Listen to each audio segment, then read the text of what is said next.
I'm not sure how many of you are guitar players and how many are not guitar players, but whether you're a player or not, really listening more deeply into what you're hearing, no matter what kind of music it is or what kind of instrument it is, it's really a great education, I think.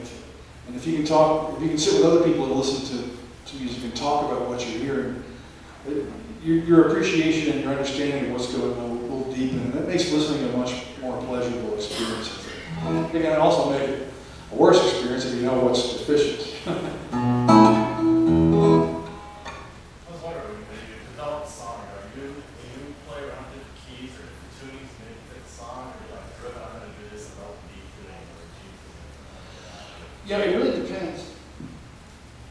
Lately I've been favoring drop D tuning, which is what I'm in now, just standard tuning with the low E down to D. If I could use that on everything, I would, but some tunes just kind of present themselves, and you can hear the melody in your head and you sort of know what tuning it is. A lot of times it's relating back to what you already know. You know, you sort of get into a comfort zone with it. So in many ways, pardon me for fussing with my nails on stage, but I use this acrylic powder, and the humidity back home is kind of rough on it. It crumbles, so I've got to make them smooth. Plus, I just want to look pretty for you.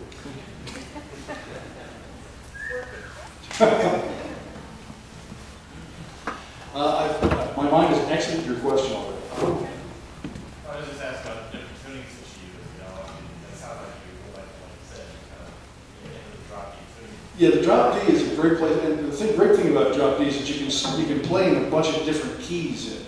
You know, you don't have to necessarily, because it's so close to standard tuning, you're freer to work in A or C, for example. But that's sort of, you know, drop D is really my comfort zone, and open D and open G, I can really get around those tunings, and so I tend to stick to those. But I don't play a whole lot of dad yet. There's a lot of players that play in dad yet, and just that I've read a few things in dad yet and liked it, but the tuning itself is not really a major factor for me. It's whatever's going to relate to the music in the best way. But obviously, when it comes to tunings and things like that, you know, you hear music and it sort of relates to, you know, your comfort zone. Ideally, you want to try to get as large a comfort zone as possible, so experience with other tunings or other ways of playing stuff is a good thing. But I'll give you an example of the drop D.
So drop D is great because when you get to that low D note, there's something really, really deep and resonant about it that will complete a phrase in a really nice way.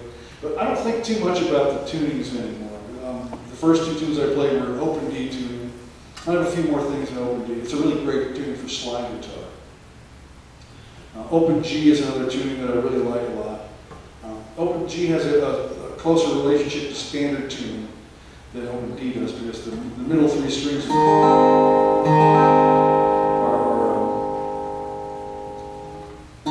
exactly the same. You don't mess with those. So you at least get some of the stuff happening in the middle of the neck that's familiar to you.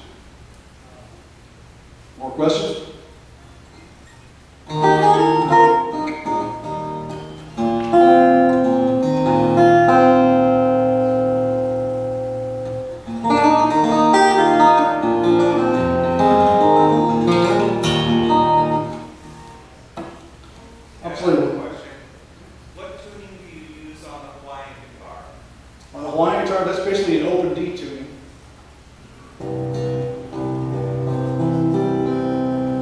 it's I tuned that down a whole step, so it's a D tuning, but it's actually pitched in the key of C.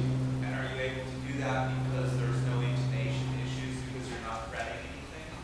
There's always intonation issues because I'll give you a little demo with the slide. There's always intonation issues because when you're playing with a slide, it's like a movable fret.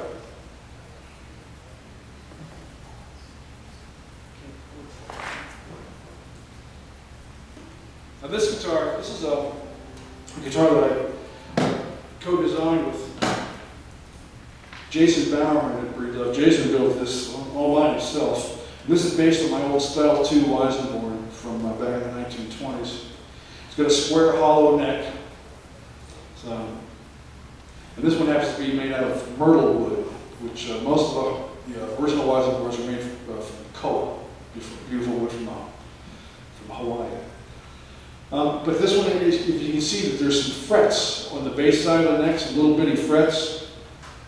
And the way I came upon the idea to do that was when I first started playing Weisenborns, I decided, well, before I commit to getting a Weisenborn, I'll get a cheapo to see if I really like playing, because it was so different from playing normal slide guitar.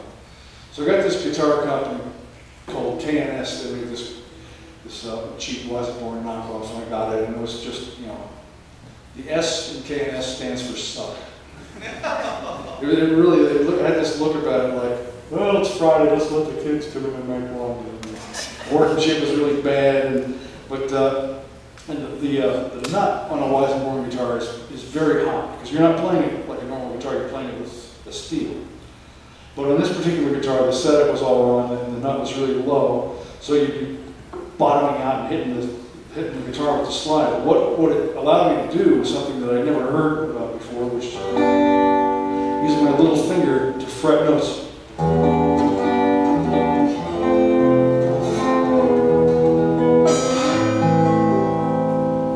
Now, intonation is a big issue with the slide instrument. It's an even bigger issue than it is with a fretted instrument, because at least you have a fret telling you where the note is supposed to be. With the slide, you are the fret.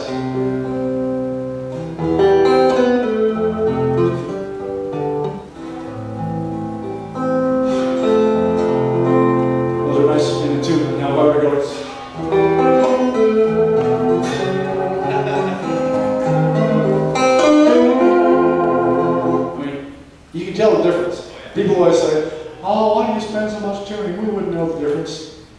Want to bet?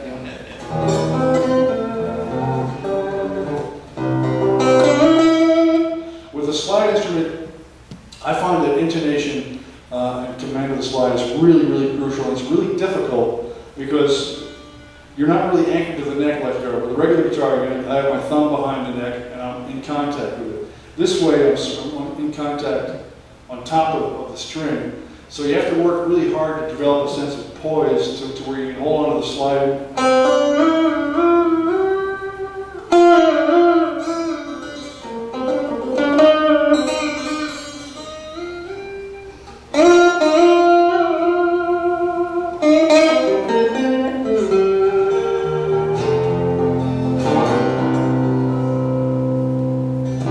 And especially when you're doing things where you're playing a slide with a unison.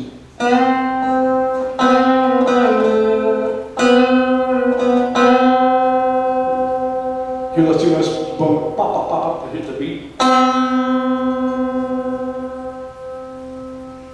Now they're even. So you have to be listening for stuff like that. And if you're playing a slide instrument or a Weisenborn, it really helps to create little exercises for yourself where you're moving the slide, but stop it. See, that's a little sour.